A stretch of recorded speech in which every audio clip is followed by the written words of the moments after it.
Hello friend, welcome to our channel CBSE वाला। My name is Pratul Mishra. मेरा नाम प्रतुल मिश्रा है। दोस्तों, आज हम बात करेंगे पाठ नमक, जो कि रज़िया सज्जाद जहीर द्वारा लिखा गया है। यह कहानी भारत पाकिस्तान के बंटवारे से शुरू होती है। जब भारत पाकिस्तान का बंटवारा होता है उस समय की ये कहानी है। एक सिख बीवी है जिसका निवास स्थान लाहौर था, पर उन्हें भारत पाकिस्तान के बंटवारे के बाद यहीं अमृतसर में ही रहना पड़ा। तो हमारी उसी में एक दो कस्टम अधिकारी हैं। एक का निवास स्थान ढाका और दूसरे का निवास स्थान दिल्ली है। तो इन्हीं के बारे में हम पढ़ेंगे इस पूरी कहानी में। तो हमारी कहानी शुरू होती है बच्चों, एक सफ़िया, जो समझ लीजिए इस कहानी की नायिका है, उनसे शुरू होती है। तो उनके पड़ोस में कीर्तन था, तो उस कीर्तन में जाती हैं तो वहाँ उनको सिख बीवी दिखाई देती है। सिख बीवी उनको अपनी माँ के समान दिखती हैं, मतलब उन सिख बीवी में अपनी माँ का चेहरा उनको दिखाई देता है। तो वो सिख बीवी के पास जाती है, उनसे प्रेम पूर्वक बातें करती हैं, जिससे सिख बीवी प्रसन्न होती है। और घर की बड़ी बहू से वो पूछती है कि ये कौन है। तो वो बताती है कि ये सफ़िया है, इनका भी निवास स्थान लाहौर है। जिस प्रकार आप मतलब लाहौर में रहती थी, तो भारत पाकिस्तान के बंटवारे के बाद आपको यहाँ रहना पड़ा, उसी प्रकार इनका भी लाहौर में ही घर है। इनका भाई वहीं पे कस्टम अधिकारी है। तो बताती है कि मतलब कल सफ़िया लाहौर जाने वाली है। तो इसमें सिख बीवी सफ़िया के पास जाती है और उनके अपने बचपन की यादें बताती है। और बात करते करते उनकी आंखों में आंसू आ जाता है। सिख बीवी की आंखों में आंसू आ जाता है और सफ़िया उनसे कहती है, क्या आपको कुछ सौगात के रूप में कुछ चाहिए?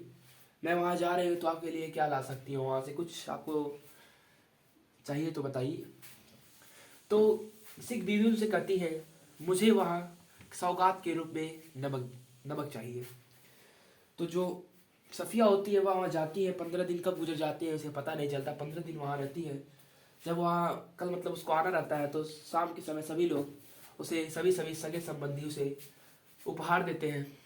फिर उनका बड़ा भाई आता है तो अपने बड़े भाई से बात करती है नमक के बारे में। वह एक सेर नमक खरीद के घर ले आती है और अपने बड़े भाई से बात करती है। तो बताती है कि मतलब वह नमक को अपने देश भारत ले जाना चाहती हैं। तो उनका बड़ा भाई कस्टम अधिकारी रहता है, तो बताता है कि मतलब पाकिस्तान की चीज़ को किसी दूसरे देश, मतलब पाकिस्तान की चीज़ को भारत ले जाना कानूनन जुर्म है। पर वो मानती नहीं, वो ज़बरदस्ती करती है। और उनका भाई कहता है, ले जाओ, मुझे क्या, बदनामी होगी हम सबकी। फिर वो शाम की पैकिंग कंप्लीट करती है। फिर वो अपने मतलब नमक को छुपाने की प्लानिंग करती है। तो सोचती है कि मतलब जब मैं भारत से पाकिस्तान आ रही थी तो भारत के लोग टोकरी में केले को ला रहे थे और उधर से केनू को ले जा रहे थे। तो सोचती है कि मतलब वो केनू की टोकरी, केनू मतलब संतरे की तरह दिखाई देता है, संतरे की तरह रहता है। केनू की टोकरी में वो मतलब नमक की पुड़िया को रख कर ले जाएगी।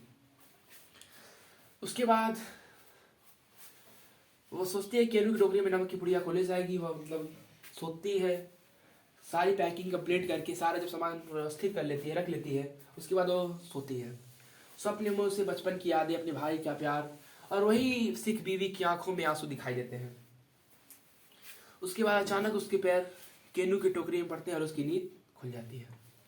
फिर वह सोचती है कि वह नमक को किसी छुपा कर नहीं, सबको दिखा कर ले जाए, कस्टम अधिकारी को दिखाकर उसकी सहमत से ले जाएगी।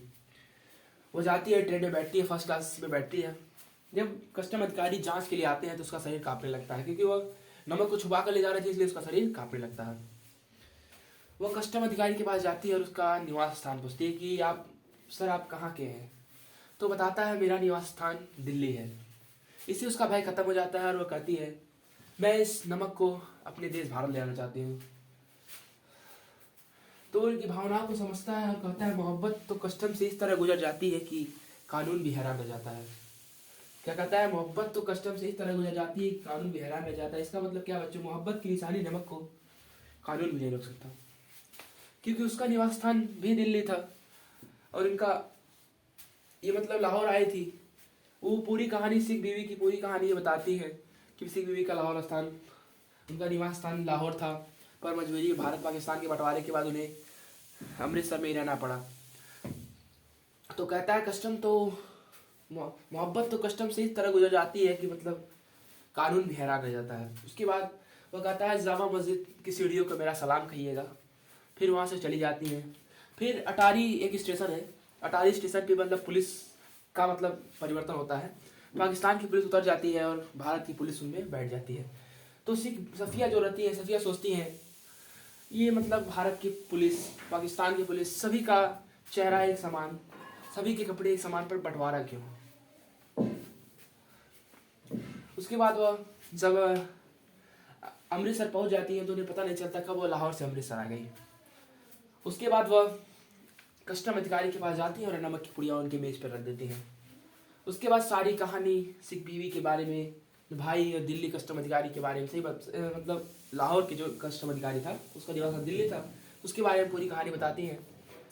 तो कस्टम अधिकारी अपने मतलब पुलिस मतलब उनके साथी रहते हैं, उनसे कहते हैं इनके मतलब सामान की देखभाल करिएगा, मैं भी आ रहा हूँ।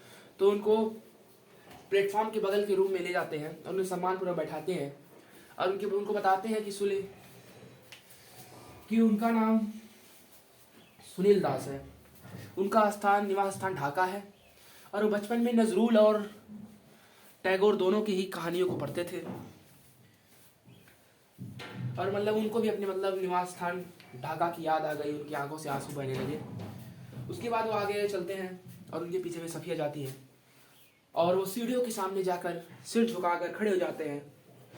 फिर सफिया सोचती है कि मतलब भारत किस तरफ, पाकिस्तान किस तरफ।